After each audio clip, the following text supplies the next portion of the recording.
नमस्कार, NMF news पर आप सभी का बहुत स्वागत। मैं हूं आपके साथ अभिषेक पुंडी। ट्रंप की तिरछी निगाह भारत पर लगातार बनी हुई है। 50% का टैरिफ हो, रशिया से तेल खरीदने की मनाही करना हो, चाबहार पोर्ट पर बैन लगाना हो, प्रतिबंधित करना हो, या फिर H1B वीजा की फीस बढ़ाना हो, भारत से जो पेटेंट दवाइयां अमेरिका जाती हैं उन पर 100% का टैरिफ लगाना हो। एक तरफ तारीफ भी प्रधानमंत्री मोदी की करते हैं, दूसरी तरफ लगातार वार भी भारत के ऊपर किए जा रहे हैं। लेकिन वो जिस घड़ी का इंतजार था भारत और अमेरिका दोनों को, शायद लंबे वक्त से है, क्या वो घड़ी इसी महीने 26 और 27 तारीख को आने वाली है? क्योंकि मलेशिया में 27वां आसियान का शिखर सम्मेलन होना है।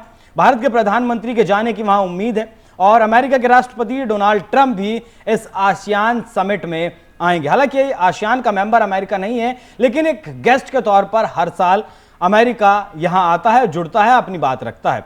तो इस समिट में जैसे ही ट्रंप आएंगे, प्रधानमंत्री मोदी जाएंगे, उनकी एक बायलैटरल टॉक भी हो सकती है, इस बात की उम्मीद जताई जा रही है। क्योंकि कनाडा में जब G7 की बैठक में प्रधानमंत्री शामिल होने के लिए गए थे, वहां से उन्हें अचानक बीच में आना पड़ा था क्योंकि इजराइल और ईरान के बीच कन्फ्लिक्ट चल रहा था, जिसके बाद फिर ईरान पर अमेरिकी B-2 बम्बर ने बमबारी भी की थी। फ्रांस के राष्ट्रपति इमैनुअल मैक्रों की तरफ से भी वहां बयान आया था, जिससे राष्ट्रपति ट्रंप चिढ़ गए थे। हालांकि कहा यह भी गया, उसके बाद दावा किया गया कि फोन भी राष्ट्रपति ट्रंप ने प्रधानमंत्री मोदी को किया था जाते हुए अमेरिका, और लगभग 55 मिनट वो बातचीत भी हुई थी। प्रधानमंत्री मोदी को अमेरिका आने का न्योता भी दिया गया था, लेकिन आसिम मुनीर भी उस वक्त अमेरिका में गया हुआ था, और भी कुछ बहुत सारे कारण थे कि भारत के प्रधानमंत्री नरेंद्र मोदी ने इनकार कर दिया था कि उनके दौरे पहले से ही संभावित हैं, इसलिए वो अमेरिका नहीं आ सकते। हालांकि उसके बाद वो केरल गए थे, केरल में जाकर एक जनसभा को संबोधित किया था। मतलब अगर चाहते तो वहां जा सकते थे, लेकिन भारत के प्रधानमंत्री को वहां नहीं जाना था। बहुत सारी घटनाएं इस बीच में हुई हैं, बहुत सारे काम, बहुत सारे पहलुओं पर नजर यहां होगी। टैरिफ की बात हो, वीजा पर बात हो, चाबहार की बात हो, या फिर अफगानिस्तान की बात हो। अब ये मीटिंग अगर फिक्स हो गई है और इस मीटिंग के बाद दोनों नेताओं की अगर मुलाकात होती है, तो वो भारत के लिए और अमेरिका के लिए बहुत सही दिशा में ये टॉक हो सकती है। क्योंकि छठे दौर की वार्ता, जो व्यापारिक ट्रेड होना था, ट्रेड डील जो होनी थी, उसके लिए छठे दौर की जो वार्ता होनी थी, उसके लिए भारत एक डेलीगेशन आना था अमेरिका का, जिस पर ट्रंप ने रोक लगा दी थी। अगस्त में वो डेलीगेशन आना था, लेकिन सितंबर महीने में वो डेलीगेशन आता है और फिर कुछ दिन के बाद वापस चला जाता है। हालांकि उससे कुछ निकलकर सामने नहीं आता, जिससे उम्मीद ये जताई गई कि कुछ शायद पॉजिटिव नहीं हुआ है। फिलहाल मौजूदा वक्त में भारत के वाणिज्य मंत्री अमेरिका में गए हुए हैं, पीयूष गोयल साहब। अब वहां भी बातचीत लगातार चल रही है।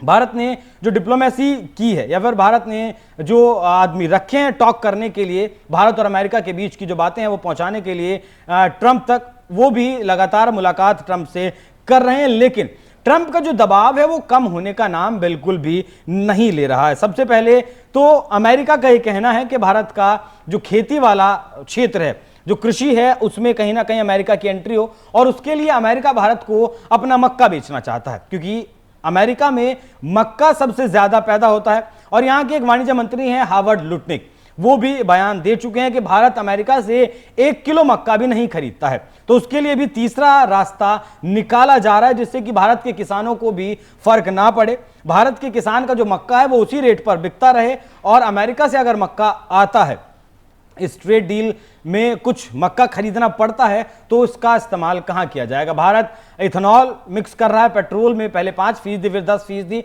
और फिलहाल 20% एथेनॉल तक भारत पहुंचा है। उस एथेनॉल को बनाने में मक्का की एक अहम भूमिका है।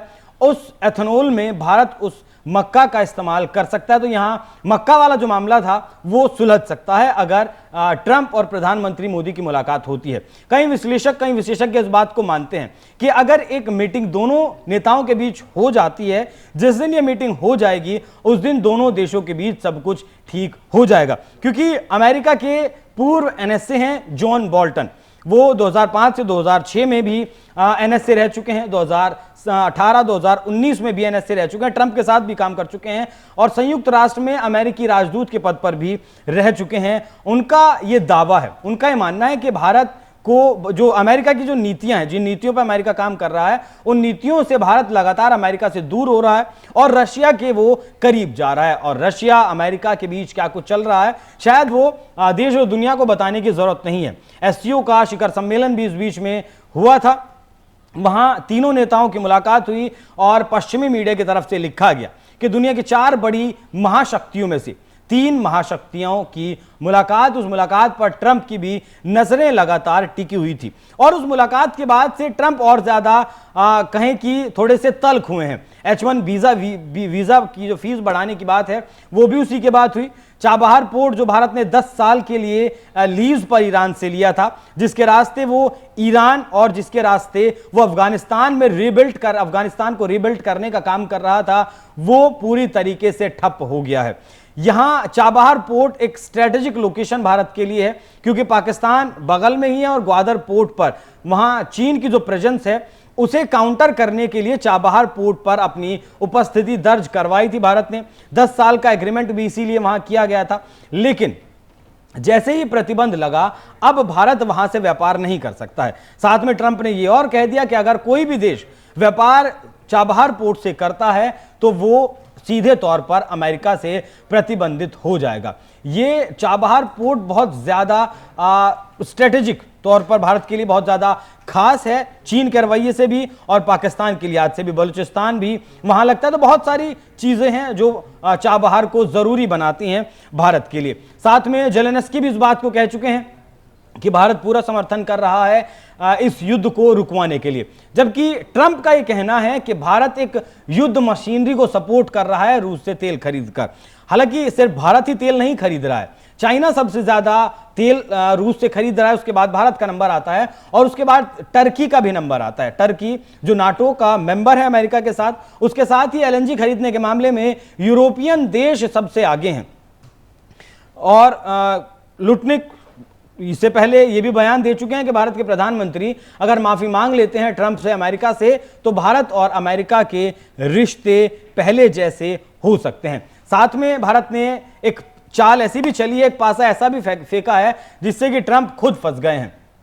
भारत ने ये ट्रंप के सामने बात रख दी है कि वो रूस से तेल खरीदना बंद भी कर सकते हैं और कम भी कर सकते हैं, बशर्ते अमेरिका को ईरान पर लगा हुआ प्रतिबंध, वेनेजुएला पर लगा हुआ प्रतिबंध हटाना होगा। अगर ईरान पर लगा प्रतिबंध अमेरिका हटाता है तो ईरान भारत के नजदीक होता है और वहां से कम समय में और कम कीमत पर भारत तेल ला सकता है। रशिया से जिस तरीके से हमें घूमकर लाना पड़ता है, लगभग 40 से 45 दिन एक शिप को आने में भारत तक लगते हैं, वो भारत का जो खर्चा है वो कहीं ना कहीं कम होगा। ईरान जिस तरीके से भारत का सहयोगी भी रहा है और भारत लगातार तेल खरीदता है, लेकिन 2019 में जैसे ही प्रतिबंध लगाया गया अमेरिका के द्वारा ईरान के ऊपर, तब से भारत ने तेल खरीदना कम कर दिया है। और यह अमेरिका बिल्कुल नहीं चाहेगा कि भारत ईरान या फिर वेनेजुएला से तेल खरीदे, क्योंकि ईरान पर तो बमबारी कर चुका है अमेरिका। दूसरी तरफ वेनेजुएला की अगर बात करें तो वेनेजुएला को घेर कर जो वॉरशिप्स हैं अमेरिका के वो खड़े हैं। वेनेजुएला पर आरोप है कि यहां के जो राष्ट्रपति हैं उनके नाक के नीचे से ड्रग सप्लाई किया जाता है अमेरिका में, जिससे अमेरिका का यूथ बर्बाद हो रहा है। 1 लाख से ज्यादा मौतें सालाना अमेरिका में होती हैं, वो फेंटेनिल की वजह से होती हों, ड्रग्स की वजह से होती हों, कोकीन की वजह से या फिर हीरोइन की वजह से होती हैं। इस चीज मतलब ड्रग्स का नाम लेकर एक तरीके से हमला करने की तैयारी में वेनेजुएला पर हैं। तो वेनेजुएला और ईरान एक तरीके से दोनों ही दुश्मन देश हैं अमेरिका के, और भारत के पास ये दोनों ऑप्शन है सस्ता तेल खरीदने के। क्योंकि अगर बात करें एक एग्जाम्पल के तौर पर, सऊदी अरब का जो कच्चा तेल है वो $77.7 प्रति बैरल का है, लेकिन वहीं रशिया से जो हम तेल खरीदते हैं वो $64.5 प्रति बैरल है। लगभग 10 से $11 प्रति बैरल का भारत को मुनाफा होता है। लगभग 50,000 करोड़ रुपए का सालाना भारत को रशिया से तेल खरीदने का फायदा होता है। तो इन सारे विषयों पर चर्चा हो सकती है अगर आसियान में प्रधानमंत्री नरेंद्र मोदी और राष्ट्रपति ट्रंप की मुलाकात होती है। 47वां ये समिट है अमेरिका के राष्ट्रपति की आने की उम्मीद है, क्योंकि मलेशिया की तरफ से भारत के प्रधानमंत्री को भी न्योता भेजा गया है और अमेरिका के राष्ट्रपति को भी न्योता भेजा गया है। भारत के प्रधानमंत्री की तरफ से न्योता स्वीकार कर लिया गया है और अमेरिका से अभी इस मामले पर कोई अपडेट नहीं आती है। तो आसियान के मीटिंग के अलग अगर एक मुलाकात बायलैटरली ट्रंप की और मोदी की होती है तो उसके बाद भारत और अमेरिका के रिश्ते सुधार की तरफ या फिर कहें कि सकारात्मक रास्ते की तरफ बढ़ सकते हैं। अब देखना होगा कि इसी महीने के अंत में ये मुलाकात होती है तो इससे क्या कुछ निकलकर सामने आता है, और अगर ये मुलाकात नहीं होती है फिर अगले महीने रशिया के राष्ट्रपति पुतिन भारत आ रहे हैं। कहा जा रहा है कि Su-57 का भी सौदा हो सकता है। लगभग 114 फाइटर प्लेन्स भारत खरीद सकता है रशिया से। बाकी बहुत सारे विषय हैं जिन पर चर्चा की जा सकती है, तो देखना होगा कि ये मुलाकात होती है या नहीं होती है, और अगर होती है तो फिर इस मुलाकात से क्या कुछ निकलकर सामने आता है। बाकी इस विषय पर आप क्या सोचते हैं, अपनी राय हमें कमेंट कर जरूर बताइएगा। नमस्कार।